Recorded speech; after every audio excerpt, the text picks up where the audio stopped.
하고 많은 나라 중에서 하필 한국으로 가다니 진짜 짜증나네. 여기 미국 특수부대 출신 군인이 투덜거리고 있습니다. 한국으로 발령을 받고 불만이 가득한 얼굴인데요. 평소 한국의 군대는 미국의 도움이 없으면 자립할 수 없는 곳이라는 생각으로 가득 찼던 이 군인은 한국에 도착하자마자 엄청난 충격을 받았다고 합니다. 대체 어떤 일 때문에 충격을 받게 되었는지 오늘의 사연 만나보시죠. 안녕하세요. 저는 잭 해리슨 미 육군 특수부대 그린벨의 일원입니다. 10년이 넘는 군 경력 동안 세계 각지에서 임무를 수행했지만 이번처럼 황당한 명령은 처음이었습니다. 저와 다른 동료들 몇몇이 한국으로 발령을 받았거든요. 주한미군으로 복무하는 건 생각을 단 한 번도 해본 적이 없는데 당황스러웠습니다. 브리핑 룸에서 명령을 받던 그 순간이 아직도 생생합니다. 우리 팀원들의 얼굴에 쓰인 의문과 실망감이 똑똑히 보였어요. 마이크는 눈을 굴리며 한숨을 쉬었고 사라는 입술을 깨물며 불만을 참는 듯 했습니다. 저 역시 이 상황이 마음에 들지 않았죠. 왜 하필 한국인가요? 제가 물었습니다. 상관은 날카로운 눈빛으로 나를 쳐다보며 대답했어요. 상부의 결정사항이다. 더 이상의 질문은 없길 바란다. 그리고 가게 되면 한미합동훈련이 진행될 거니까 빠르게 적응하는데 최선을 다하고. 그 말에 저는 입을 다물 수밖에 없었지만 마음속으로는 여전히 의문이 가득했습니다. 우리는 세계 최강의 군대 아닌가? 저는 그동안 이라크, 아프가니스탄에서 수많은 작전을 성공적으로 수행해왔습니다. 그런 우리가 왜 한국 같은 작은 나라를 도와줘야 할까? 이런 생각이 꼬리에 꼬리를 물고 이어졌어요. 어쨌든 발령을 받았으니 어쩔 수 없었습니다. 우선 준비 기간 동안 한국에 대해 조사를 해봤어요. 그런데 별로 인상 깊은 게 없었습니다. K-팝이나 드라마 같은 문화 콘텐츠가 유명하다는 건 많은데 군사력에 대해서는 제대로 된 정보를 찾기가 어려웠죠. 하기사 군사력이 약하니 주한미군을 두고 있겠지 하고 중얼거리며 검색을 멈췄습니다. 어차피 가보면 알게 될 테니까요. 출발 전날 밤 부대 동료들과 술자리를 가졌어요. 모두들 한국행에 대해 불만을 토로했습니다. 차라리 유럽이나 중동으로 갔으면 좋았을 텐데 마이크가 한탄했죠. 사라도 동의했어요. 그래도 우리가 가서 그들에게 뭔가 가르쳐줄 수 있을 거야. 우리가 한국을 지켜주고 있잖아. 그러니까 잘 가르쳐주고 도와준다는 너그러운 마음으로 가자고. 그녀의 말에 모두가 웃으며 고개를 끄덕였습니다. 비행기에 오르면서도 이 발령의 의미를 이해할 수 없었어요. 14시간이나 되는 긴 비행 동안 내내 울적한 기분을 감출 수 없었습니다. 창밖으로 보이는 끝없는 구름들을 바라보며 이 훈련이 빨리 끝나고 다시 미국으로 돌아가고 싶다는 생각뿐이었죠. 한국에 대한 정보를 좀 더 찾아보려긴 해 엔터테인먼트 시스템을 뒤적거려 봤지만 군사 정보는 거의 찾을 수 없었어요. 대신 한국의 경제 성장이나 기술 발전에 대한 내용이 줄을 이뤘죠. 솔직히 별로 관심이 가지 않았습니다. 우리는 군인이지 경제학자가 아니니까요. 비행기가 서서히 고도를 낮추기 시작했을 때 창밖으로 보이는 한국의 모습은 예상과 달랐어요. 끝없이 펼쳐진 고층 빌딩들과 현대적인 도시 경관이 눈에 들어왔죠. 하지만 여전히 마음 한구석에는 의구심이 자리 잡고 있었습니다. 겉모습만 번지르르한 게 아닐까 하는 생각이 들었어요. 인천국제공항에 착륙하기 직전 저는 팀원들에게 마지막으로 당부의 말을 전했습니다. 우리는 세계 최강의 특수부대다. 그들에게 우리의 실력을 보여주자. 모두가 고개를 끄덕이며 동의했어요. 우리의 자부심은 여전히 높았고 한국군을 가르쳐줄 준비가 되어 있었죠. 비행기 문이 열리고 한국의 공기가 느껴지는 순간 왠지 모를 긴장감이 몰려왔어요. 이제부터 시작될 한국에서의 경험이 어떨지 솔직히 궁금해지기 시작했습니다. 하지만 여전히 내 마음 한켠에는 어차피 큰 기대는 하지 말자는 생각이 자리 잡고 있었죠. 입국장으로 향하는 동안 주변을 둘러보니 공항의 규모가 생각보다 크다는 걸 느꼈어요. 하지만 여전히 미국의 공항들과 비교하며 평가절하려는 마음이 들었습니다. 겉만 번지르르 하겠지라는 생각을 지울 수 없었고요. 입국 수속을 밟으면서도 계속해서 주변을 관찰했습니다. 직원들의 영어 실력이 꽤 훌륭하다는 점에서 조금 놀랐지만 여전히 큰 감흥은 없었어요. 이 정도야 당연하지라는 생각이 들었죠. 짐을 찾고 나와 대기실로 향하는 동안 팀원들과 작은 대화를 나눴습니다. 생각보다 깨끗하네. 마이크가 말했어요. 사라도 동의하며 그래도 우리나라만은 못해라고 덧붙였죠. 저 역시 고개를 끄덕이며 동의했습니다. 하지만 그때까지만 해도 우리는 몰랐어요. 이 여행이 우리의 모든 편견과 고정관념을 완전히 뒤집어 놓을 거라는 사실을요. 인천국제공항은 그저 시작에 불과했다는 것을 말입니다. 앞으로 펼쳐질 놀라운 경험들이 우리를 기다리고 있었어요. 한국에 도착해 인천국제공항의 입국장을 빠져나오는 순간 저와 동료들 눈앞에 펼쳐진 광경은 우리의 예상을 완전히 뒤엎었습니다. 인천국제공항의 규모와 현대적인 시설에 우리 모두 입이 떡 벌어졌죠. 천장까지 높이 뻗은 유리창을 통해 쏟아지는 자연광, 반짝이는 대리석 바닥, 그리고 끝없이 이어지는 세련된 시설들이 가득했습니다. 이건 분명 우리가 상상했던 아시아의 작은 나라 공항과는 거리가 멀었어요. 이게 정말 공항이야?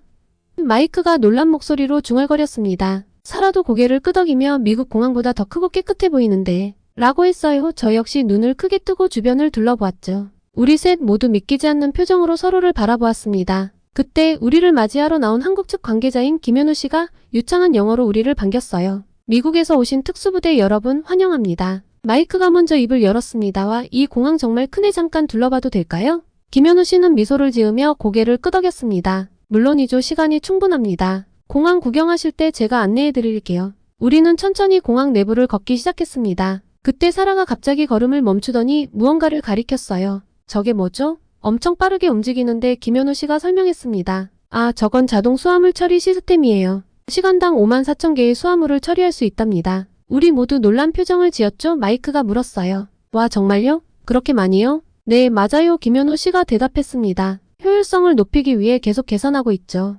우리는 계속 걸어가다가 갑자기 마이크가 뭔가를 발견하고 흥분한 목소리로 외쳤습니다. 저게 뭐예요? 기차 같은데? 김현우 씨가 웃으며 설명했어요. 맞아요. 저건 공항 내 무인 셔틀 열차예요. 터미널 간 이동을 빠르게 해주죠. 사라가 궁금해하며 물었습니다. 그럼 이건 자동으로 움직이나요? 네, 맞습니다. 김현우 씨가 대답했어요. 완전 자동화 시스템으로 운영되고 있어요. 그리고 영화관도 있고요. 마이크가 놀라서 물었어요. 영화관이요? 공항에요? 맞습니다. 긴 대기 시간을 즐겁게 보내실 수 있도록 다양한 시설을 갖추고 있죠. 저건 병원 아닌가요? 공항 안에 병원이 있다니 너무 신기한데요. 이어진 질문에 김현우 씨가 설명했습니다. 맞아요. 저건 공항 내 의료센터예요.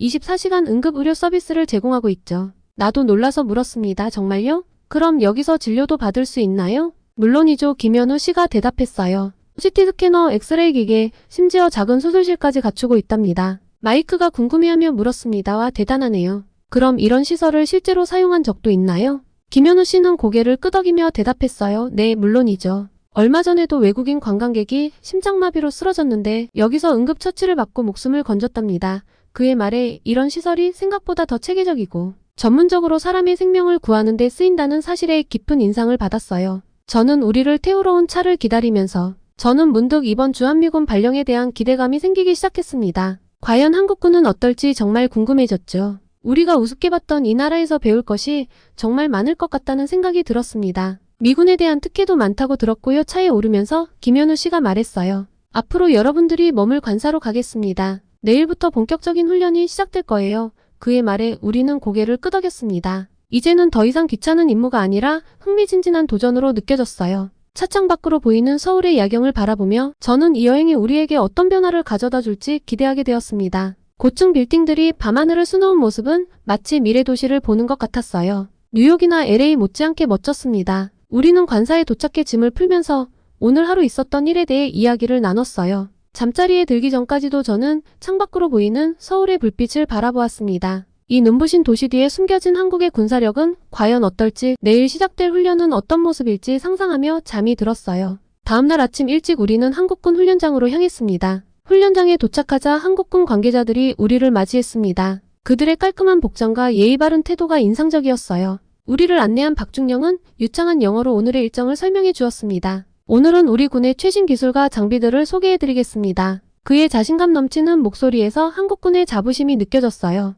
처음 우리가 본 것은 한국군의 통신 시스템이었습니다. 박중령은 자랑스럽게 설명했죠. 이 시스템은 우리가 자체 개발한 것으로 어떤 지형에서도 안정적인 통신이 가능합니다. 시연을 지켜보면서 저는 우리 군의 통신 장비와 비교하지 않을 수 없었습니다. 놀랍게도 한국의 시스템이 더 빠르고 안정적으로 보였어요. 이것은 부정할 수 없는 사실이었습니다. 실시간으로 고화질 영상을 주고받는 모습을 보며 저는 우리 장비의 한계를 떠올렸습니다. 다음으로 우리는 한국군의 무인 정찰기를 보게 되었는데 작고 가벼워 보였지만 성능은 놀라웠어요. 이 드론은 24시간 연속 비행이 가능하며 고해상도 영상을 실시간으로 전송할 수 있습니다. 박중령의 설명을 들으며 저는 우리 군에도 이런 장비가 있으면 좋겠다는 생각이 들었습니다. 특히 야간 투시 능력과 열감지 센서의 정확도는 정말 인상적이었어요. 그러나 진짜 충격은 그 다음이었습니다. 박중령이 우리를 거대한 경납고로 안내했을 때 우리 모두의 입에서 탄성이 터져나왔어요. 그곳에는 현무5라고 불리는 미사일이 있었죠. 이 미사일은 우리가 최근에 개발한 것으로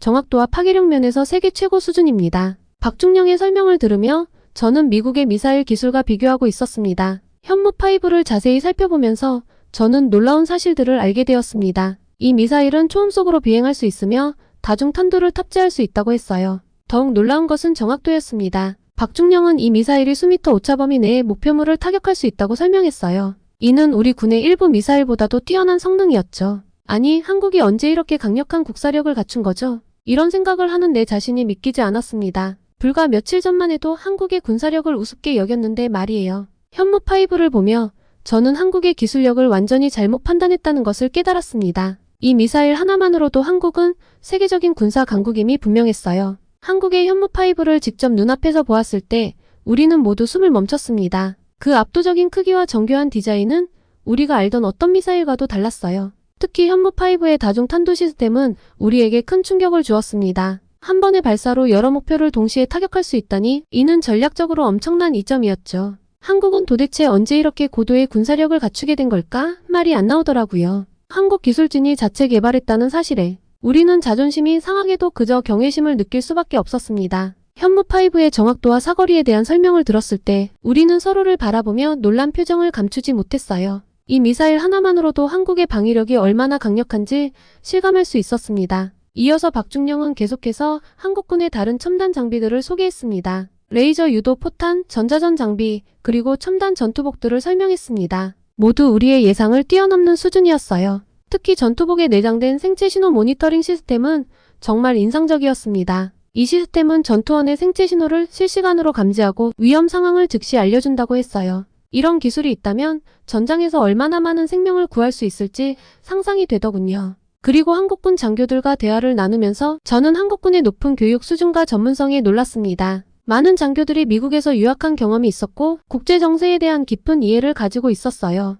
그들의 영어 실력도 훌륭했습니다. 한 장교는 중동 정세에 대해 나보다 더 상세히 알고 있었고 다른 장교는 최신 군사 전략에 대해 열띤 토론을 펼쳤죠. 오후에는 한국군의 사이버 방어 시스템을 견학했습니다. 우리는 세계 최고 수준의 IT 인프라를 바탕으로 강력한 사이버 방어 능력을 갖추고 있습니다. 박중령의 설명을 들으며 저는 한국의 기술력을 다시 한번 실감했어요. 한국군의 사이버 보안 시스템은 인공지능을 활용해 실시간으로 위협을 탐지하고 대응한다고 했어요. 게다가 미국군보다 더 정밀하더군요. 그렇게 하루의 일정을 마치고 저는 깊은 생각에 잠겼습니다. 불과 이틀 전 우리는 한국을 아시아의 작은 나라로 무시했었죠. 하지만 지금의 제 마음은 완전히 달라졌습니다. 존경심 그리고 약간의 부끄러움까지 느꼈습니다. 한국은 단순히 따라가는 나라가 아니라 많은 분야에서 선도하는 나라였어요. 특히 군사기술 분야에서는 우리와 어깨를 나란히 할 정도로 발전해 있었고요. 호텔 로비에서 동료들과 오늘 하루를 돌아보며 이야기를 나눴습니다. 모두가 비슷한 감정을 느끼고 있었죠.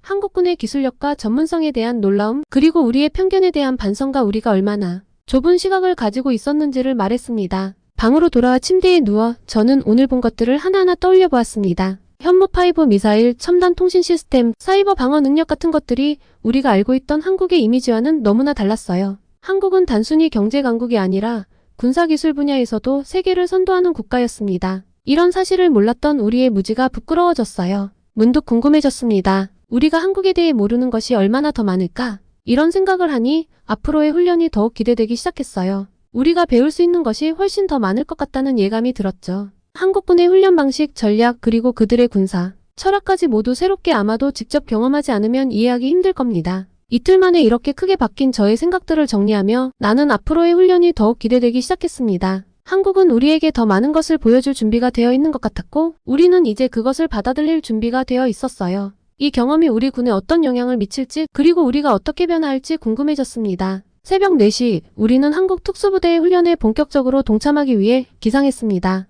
아직 어둠이 가시지 않은 시간 한국군 훈련장으로 향하는 길에 나는 약간의 긴장감을 느꼈어요. 우리가 세계 최고의 특수부대라고 자부해왔지만 지난 이틀간의 경험으로 한국군에 대한 기대가 높아져 있었거든요. 훈련장에 도착하자마자 우리는 한국 특수부대원들과 합류했습니다. 그들의 눈빛에서 강인함과 결의가 느껴졌어요. 박중령이 우리에게 설명했습니다. 오늘은 우리의 일상적인 훈련 일정을 함께 하게 될 겁니다. 준비되셨나요? 처음에 훈련은 극한의 체력 단련으로 시작됐습니다. 20km 행군을 시작으로 각종 장애물 코스와 전투 시뮬레이션이 이어졌어요. 놀라웠던 건 한국 군인들의 끈기와 인내심이었습니다. 힘든 훈련 중에도 그들의 얼굴에서는 포기의 기색을 찾아볼 수 없었죠. 특히 인상 깊었던 건 극기 훈련이라 불리는 과정이었습니다. 추운 계곡물에 장시간 머무르며 정신력을 단련하는 훈련이었는데 한국 군인들은 마치 고통을 즐기는 듯한 표정으로 임했어요. 저도 이 훈련에 참여했지만 20분도 채 버티지 못하고 나왔습니다. 반면 한국 군인들은 1시간 넘게 물속에 있었죠. 어떻게 저렇게 오래 버틸 수 있는 거죠? 내가 물었습니다. 옆에 있던 한국군 상사가 대답했어요. 우리에겐 이게 단순한 훈련이 아닙니다. 국가를 지키겠다는 사명감으로 하는 거죠. 그의 말에 나는 깊은 감동을 받았습니다. 그들에겐 이 모든 게 국가를 위한 헌신이었던 거예요. 그리고 점심시간에 우리는 한국군의 전투식량을 먹어볼 기회를 가졌습니다. 놀랍게도 그 맛이 꽤 좋았어요. 미국 전투식량보다 훨씬 맛있어서 우리끼리 눈빛을 교환하는데 박중령이 설명을 덧붙였습니다. 이건 단순한 식량 공급이 아니라 군인들의 사기를 높이는 수단이기도 합니다. 작은 부분까지 군인들을 배려하는 모습에 감탄했습니다. 이어진 오후 훈련은 더욱 강도 높았어요. 실전을 방불케 하는 시가전 훈련이 이어졌고 우리는 한국군과 함께 팀을 이뤄 임무를 수행했습니다. 그들의 팀워크와 전술 운용 능력은 정말 대단했어요. 특히 의사소통 없이도 서로의 의도를 파악하고 움직이는 모습은 오랜 시간 함께 훈련한 결과임을 느낄 수 있었죠. 그때였습니다. 건물 사이를 빠르게 이동하던 중 내 동료 마이크가 갑자기 비명을 지르며 쓰러졌습니다. 급하게 달려가 보니 그의 다리에서 피가 흐르고 있었어요. 아마도 날카로운 금속 조각에 다리를 긁힌 것 같았습니다. 우리는 몹시 당황했지만 재빨리 응급처치를 시작했습니다. 그런데 놀라운 일이 벌어졌어요. 한국군 의무병이 눈 깜짝할 사이에 나타나 마이크의 상처를 살폈습니다. 그의 움직임은 신속하고 정확했죠. 대퇴부 근육 손상입니다. 즉시 치료가 필요합니다. 그의 말에 우리는 잠시 주춤했어요. 이런 상황에서 보통은 응급처치 후 훈련을 중단하고 병원으로 이송하는 것이 일반적인 절차였거든요. 하지만 한국군의 대응은 달랐습니다. 그들은 즉시 현장에 이동식 의료 장비를 가져왔어요. 놀랍게도 그것은 마치 작은 이동식 수술실 같았습니다. 이건 우리가 최근에 개발한 전장용 응급의료 시스템입니다. 현장에서 바로 치료할 수 있어요. 박중령이 설명했어요. 의료진은 신속하게 마이크의 상처를 소독하고 치료하기 시작했습니다. 그들이 사용하는 장비와 기술은 우리가 본 적 없는 것들이었어요. 레이저를 이용한 지혈장치, 3D 프린팅 기술을 활용한 맞춤형 붕대, 그리고 나노 기술을 적용한 항생제 주사까지 첨단 기술의 결정체였습니다. 이런 장비들은 우리 군에서 자체 개발한 거예요. 전장에서의 신속한 치료와 복귀를 목표로 만들어졌죠. 한 군의관이 설명해 주었습니다. 저는 그 말을 듣고 깊은 감명을 받았어요. 그들은 단순히 치료하는 것을 넘어 군인들이 최대한 빨리 임무에 복귀할 수 있도록 모든 것을 고려하고 있었던 거예요. 놀랍게도 30분도 채 지나지 않아 마이크의 치료가 거의 끝나가고 있었습니다. 이제 곧 움직일 수 있을 거예요. 하지만 오늘은 무리하지 말고 쉬는 게 좋겠습니다. 군의관의 말에 마이크는 오히려 아쉬워하는 표정을 지었습니다. 이 사건을 통해 우리는 한국군의 또 다른 면을 보게 되었습니다. 그들의 첨단 의료기술과 신속한 대응 능력은 정말 감탄할 만한 수준이었어요. 동시에 그들의 배려심도 느낄 수 있었습니다. 훈련 중 발생한 사고였지만 그들은 우리를 자신들이 동료처럼 대하며 최선을 다해 치료해 주었으니까요. 한국군의 강인한 정신력뿐만 아니라 그들의 첨단 기술과 효율적인 시스템까지 모든 면에서 우리가 배울 점이 많다는 걸 깨달았어요. 특히 의료 분야에서의 그들의 발전은 정말 놀라웠습니다. 이곳에 처음 도착했을 때 저는 얼마나 편견에 사로잡혀 있었는지 떠올랐습니다. 한국이라는 나라, 한국군에 대한 그 모든 오만한 생각들이 이제는 부끄럽게만 느껴졌습니다. 쉬는 시간에 저는 동료들과 이야기를 나누었습니다. 우리 군도 한국군처럼 변화해야 한다고 생각해. 우리는 각자 느낀 한국 훈련 정보들도 공유했습니다. 특히 기억에 남는 건 현무5 미사일이었죠. 그 미사일을 보며 느꼈던 경외감은 아직도 생생합니다. 우리도 저런 기술을 개발해야 해. 저는 중얼거렸고 옆자리의 마이크가 동의의 뜻으로 고개를 끄덕였습니다. 한국의 군사기술이 이렇게까지 발전해 있다는 사실이 아직도 믿기지 않았어요. 한국에서의 경험은 단순히 군사훈련을 넘어 우리의 세계관을 완전히 바꿔놓았어요. 우리가 작은 아시아 국가라고 무시했던 한국은 사실 많은 면에서 우리를 앞서가고 있었던 거예요. 그들의 첨단 기술, 효율적인 시스템, 그리고 강인한 정신력은 우리가 본받아야 할 모델이었습니다. 저는 한국군의 필승 정신이 떠올렸습니다. 그들에게 이 말은 단순한 구호가 아니었어요. 그것은 그들의 모든 행동과 사고방식에 깊이 뿌리박힌 철학이었죠.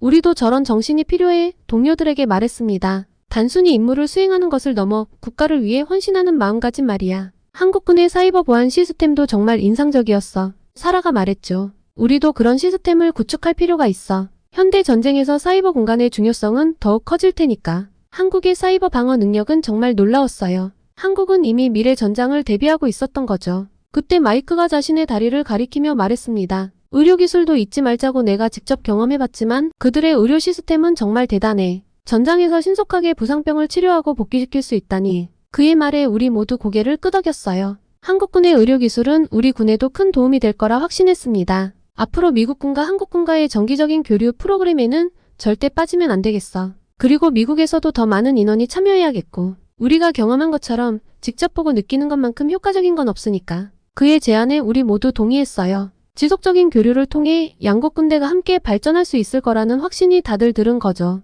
우리가 한국에 대해 완전히 잘못 알고 있었고 한국군에게서 배울 점이 정말 많다는 것, 특히 한국군의 기술력과 정신력은 우리 군이 본받아야 할 모델이라는 점을 우리 모두 인정할 수밖에 없었습니다. 본부로 향하는 길, 우리 셋은 서로를 바라보며 미소 지었습니다. 이제 우리에겐 새로운 시작이 기다리고 있었어요. 한국에서 배운 기술, 정신, 그리고 열정을 우리의 것으로 만들어 더 강한 군대, 더 나은 나라를 만들어 나가는 것. 그것이 바로 우리의 새로운 임무였습니다. 한국이라는 나라, 한국군과 협력하여 주한미군으로 주둔하는 동안 우리 특수부대 동료들은 더 발전할 것입니다. 한국이 우리에게 준 이 값진 교훈을 결코 잊지 않을게요. 고맙습니다, 한국. 저는 계속 앞으로도 한국의 군사력과 국방력에서 느낄 무궁무진한 것들을 기대하며 제 사연은 여기서 마치겠습니다. 이렇게 한국인을 배워야 한다고 학교에서 가르치는 것도 문제가 될 수 있는 거 아시죠?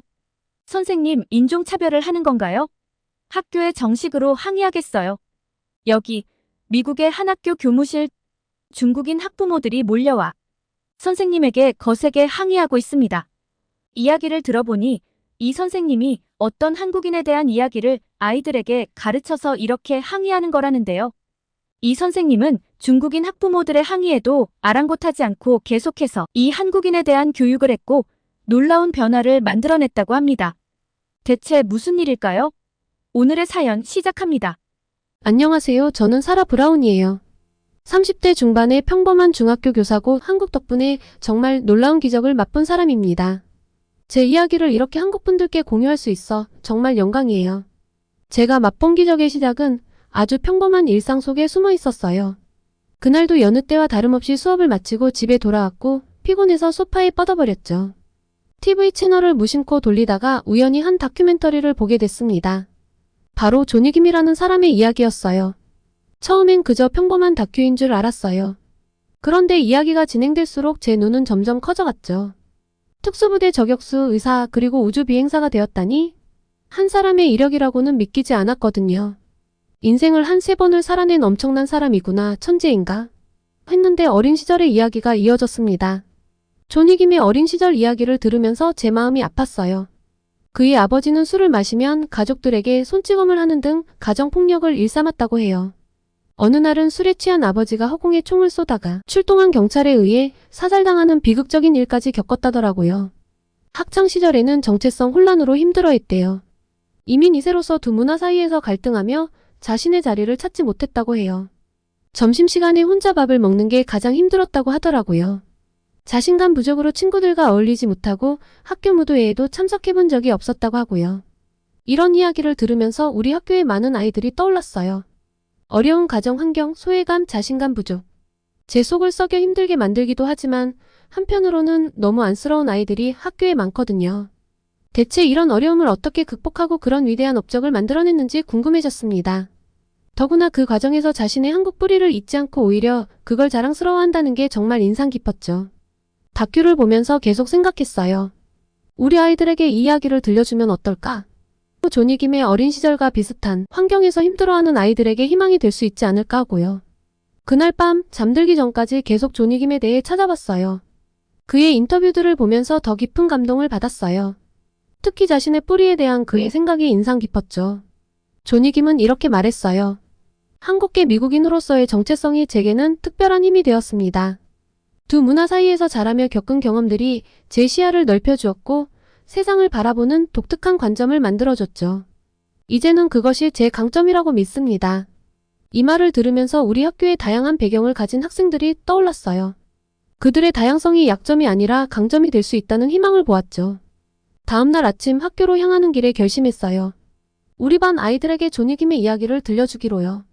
아이들의 반응이 궁금하면서도 한편으론 걱정도 됐어요. 과연 아이들이 이 이야기에 관심을 가질까? 특히 제이크의 반응이 궁금했습니다. 조니김과 다를 바 없는 어찌 보면 좀 더 힘든 환경의 아이거든요. 제 마음이 가장 많이 쓰이는 친구입니다. 교실에 들어서자 여느 때와 다름없이 시끌벅적한 아이들이 보였어요. 그 중에서도 구석에 홀로 앉아있는 제이크가 눈에 띄었죠. 평소와 다름없이 무표정한 얼굴이었어요. 얘들아, 오늘은 특별한 이야기를 들려주고 싶어. 제가 말을 꺼내자 교실이 조용해졌어요. 아이들의 호기심 어린 눈빛이 느껴졌죠. 혹시 조니김이라는 사람을 알아? 대부분의 아이들이 고개를 저었어요. 그때 제이크의 눈빛이 살짝 변하는 걸 봤어요. 관심이 생긴 걸까요? 조니김은 우리나라에서 태어난 한국계 미국인이야. 그런데 그의 이야기는 정말 놀라워. 그렇게 저는 조니김의 이야기를 천천히 들려주기 시작했어요. 먼저 그의 부모님이 1980년대 초에 미국으로 이민 오셨다는 걸 말해줬죠. 아이들에게 조니김의 아버지가 주류 판매점에서 일주일에 6일씩 일하셨다는 것, 어머니는 초등학교에서 파트타임으로 일하셨다는 걸 설명했어요. 그 다음엔 조니김의 어려웠던 학창시절에 대해 이야기했습니다. 그가 얼마나 소심하고 자신감 없는 아이였는지, 점심시간에 혼자 밥 먹는 게 얼마나 힘들었는지를 아이들에게 들려줬죠. 많은 아이들이 놀라는 눈치가 보였죠. 점점 더 아이들이 몰입하고 있었습니다.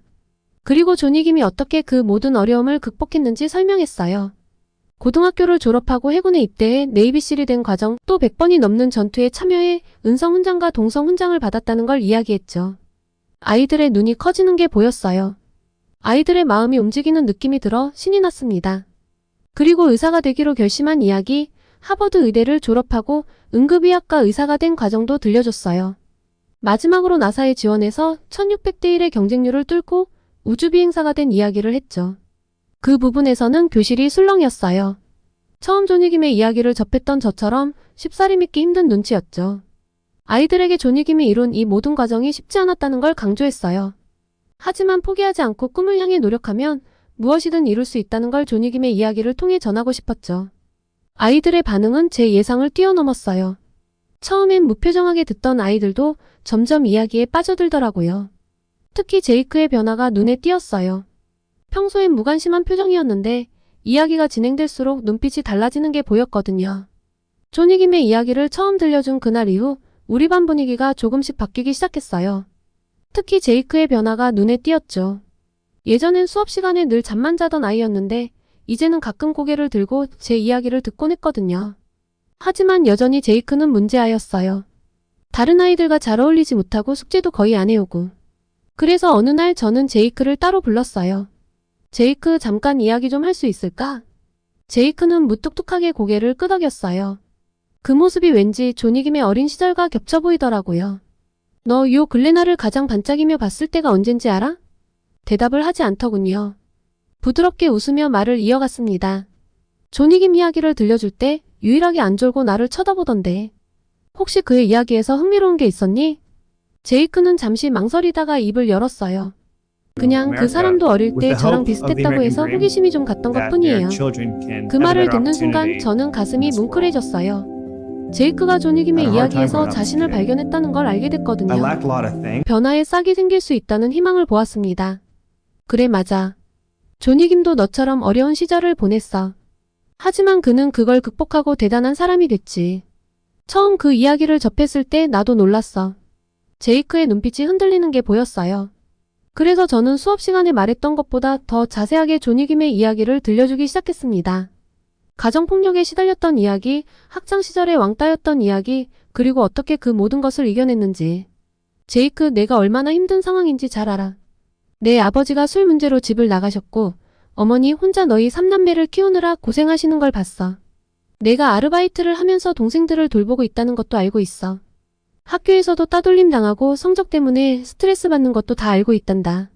하지만 제이크, 조니김도 너와 비슷한 상황이었어. 그의 아버지도 폭력적이었고 가정 형편도 어려웠지. 학교에선 왕따였고 자신감도 없었대. 그래도 그는 포기하지 않았어.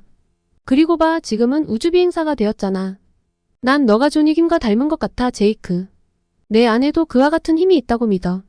지금은 힘들겠지만 넌 반드시 이 상황을 극복할 수 있을 거야. 내가 가진 잠재력은 정말 대단해. 난 내가 무엇이든 될 수 있다고 믿어. 조니김처럼, 아니 어쩌면 그 이상으로 대단한 사람이 될 수 있을 거야. 힘들 때마다 기억해. 넌 혼자가 아니야. 내가 항상 곁에 있을 거고 널 응원하고 있어. 우리 함께 이 어려움을 이겨내보자. 어떤 게 필요하든 말해줘. 내가 할 수 있는 한 모든 도움을 줄게. 제이크는 고개를 숙인 채 아무 말도 하지 않았어요. 하지만 그의 어깨가 살짝 떨리는 걸 봤죠. 뭔가 변화가 시작된 것 같았습니다. 그 후로 저는 제이크에게 더 많은 관심을 기울였어요. 수업 시간에 질문도 더 자주 하고 쉬는 시간에도 종종 이야기를 나눴죠. 처음엔 제이크가 어색해했지만 점점 마음을 열기 시작했어요. 어느 날 제이크가 숙제를 해왔더라고요. 비록 모든 문제를 다 풀진 못했지만 그래도 노력한 흔적이 보였어요. 저는 정말 기뻤죠. 제이크 정말 잘했어. 이렇게 노력하다 보면 넌 반드시 성공할 거야. 제이크의 얼굴에 살짝 미소가 번졌어요. 그 모습을 보는 순간 저는 확신했죠. 제이크도 변할 수 있다고요.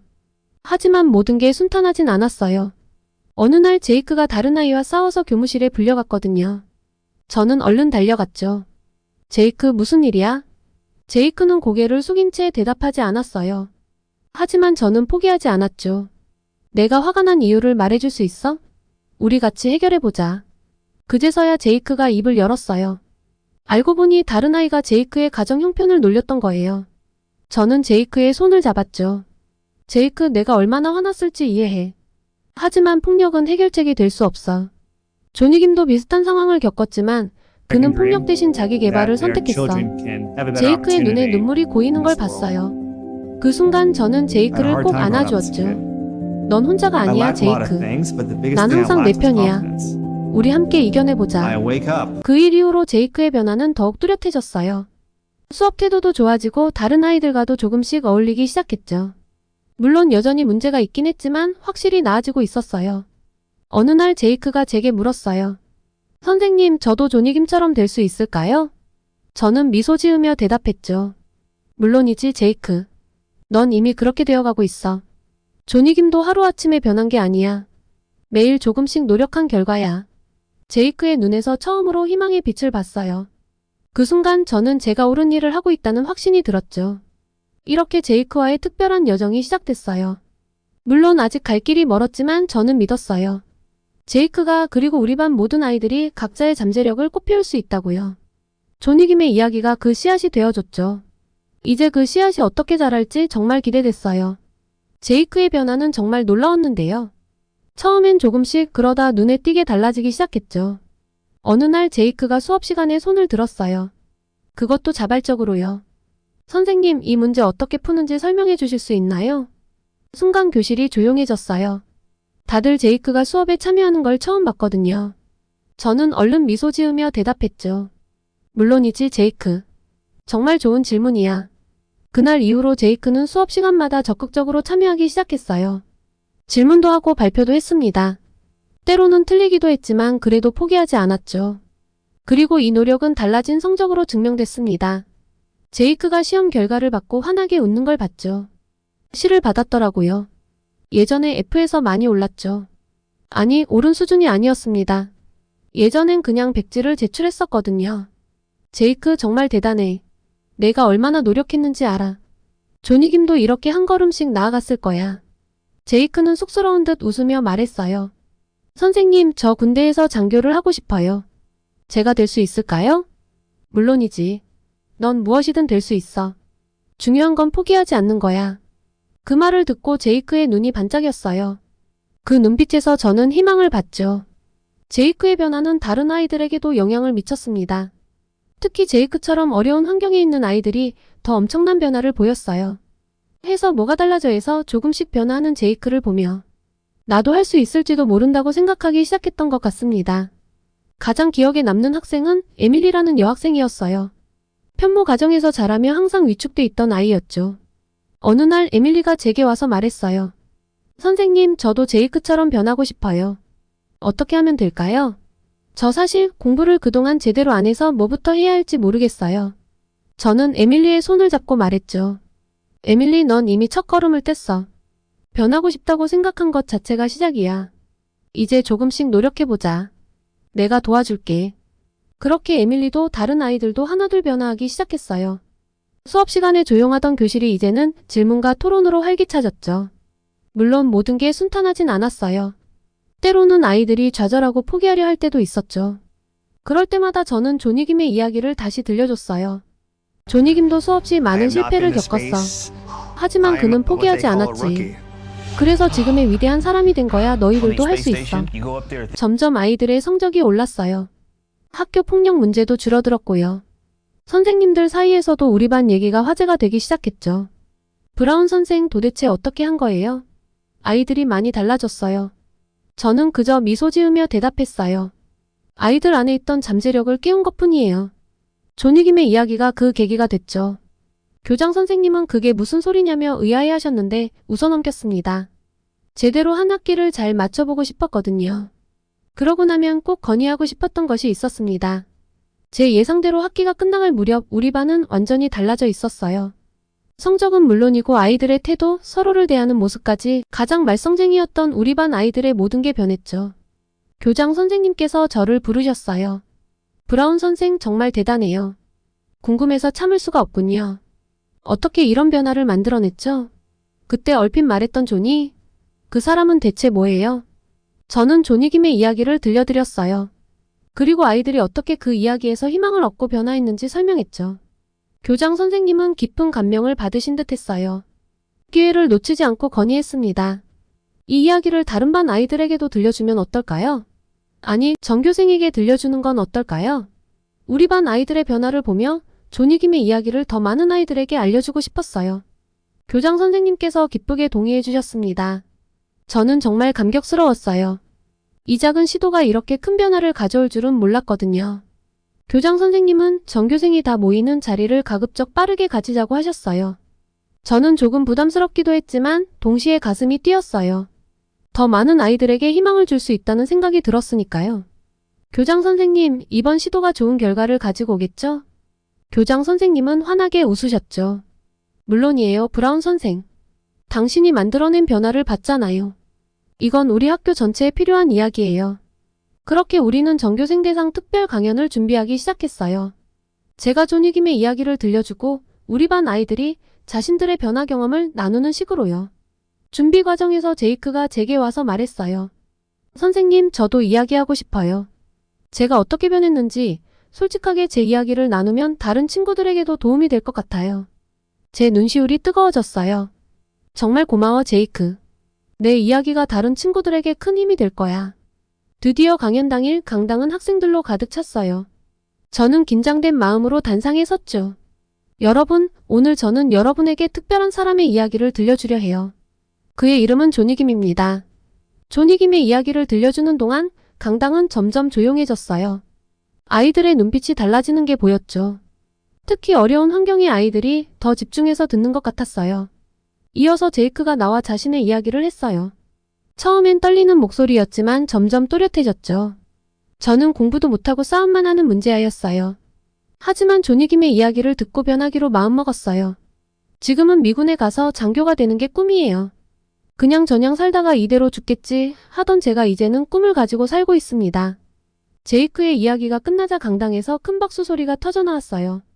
몇몇 아이들의 눈에선 눈물이 고이는 것도 보였죠.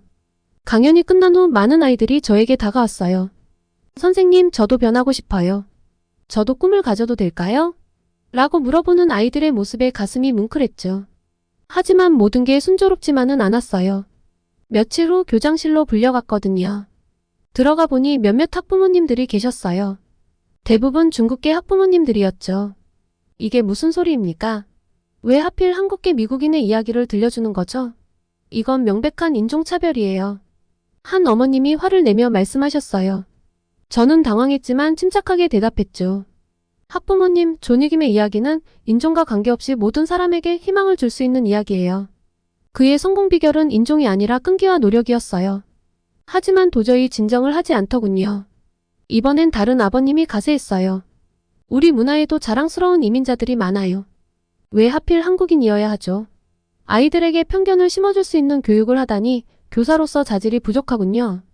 심지어 어떤 학부모는 교육청에 민원을 넣겠다고 협박하기도 했어요. 이런 편파적인 교육을 그냥 둘 순 없어요. 상부에 알리겠습니다. 법적 조치도 고려하고 있다고요.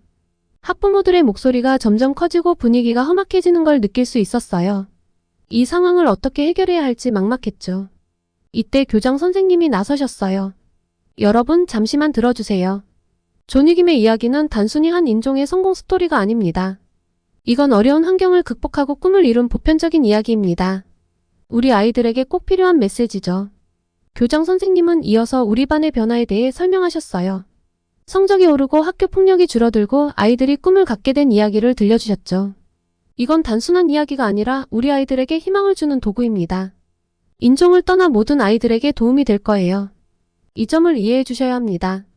학부모님들의 표정이 조금씩 누그러지는 게 보였어요. 한 학부모님이 말씀하셨죠. 알겠습니다. 하지만 앞으로는 다양한 배경의 성공 스토리도 들려주면 좋겠네요. 교장 선생님은 기쁘게 동의하셨어요. 물론입니다.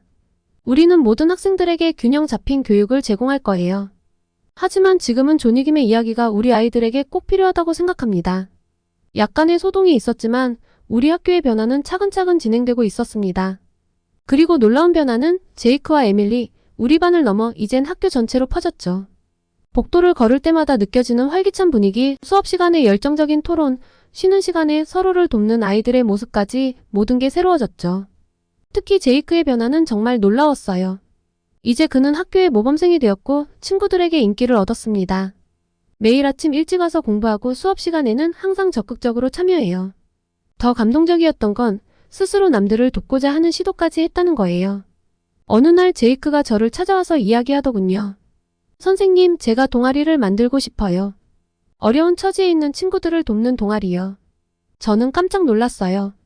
와, 정말 멋진 생각이구나. 어떤 활동을 하고 싶어? 제이크의 눈이 반짝였어요. 공부를 도와주고 고민 상담도 해주고 제가 선생님께 받은 도움을 다른 친구들에게도 나눠주고 싶어요. 그 순간 제 눈에 눈물이 고였어요. 제이크가 이렇게 성장할 줄 몰랐거든요. 제이크의 동아리는 금세 인기를 끌었어요. 많은 학생들이 참여했고 서로 돕는 문화가 학교 전체로 퍼져갔죠. 성적이 오르는 것은 물론이고 학교 폭력도 눈에 띄게 줄어들었어요. 제이크는 어떻게 되었냐고요? 멋지게 대학에 진학했고 ROTC 장학생으로 선발되었습니다. 대학 학비도 지원받고 졸업 후엔 장교로 임관할 수 있는 기회를 얻은 거죠. 온 학교가 축하 분위기에 휩싸였어요. 제이크는 흥분된 목소리로 말했어요. 선생님, 제가 꿈꾸던 거예요. 대학에서 공부하면서 군사훈련도 받고 졸업하면 장교가 될 수 있어요. 나중에는 의무병가를 지원해서 군의관이 되고 싶어요. 존이김처럼요. 제이크의 성공 소식은 다른 학생들에게도 큰 자극이 되었어요.